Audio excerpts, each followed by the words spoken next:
Welding operators use highly technical welding processes that can create dangerous conditions in the workplace. Both oxy-acetylene and electric arc welding can pose safety and health hazards for welders and workers nearby. Exposure to these hazards can result in discomfort, temporary or permanent physical injury, or even death. But welding can be safe if you protect yourself from the dangers.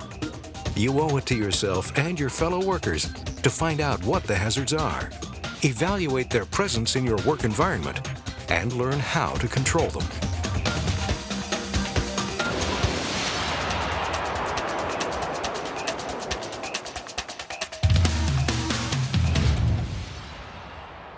The first step to safe welding is to know about the hazards you may come up against.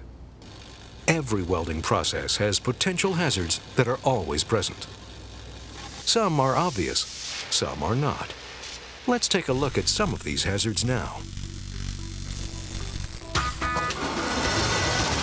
The intense light rays emitted from an electric arc are ultraviolet and infrared. Excessive exposure to ultraviolet rays from welding flashes can cause permanent damage to the eyes, and in extreme cases, blindness.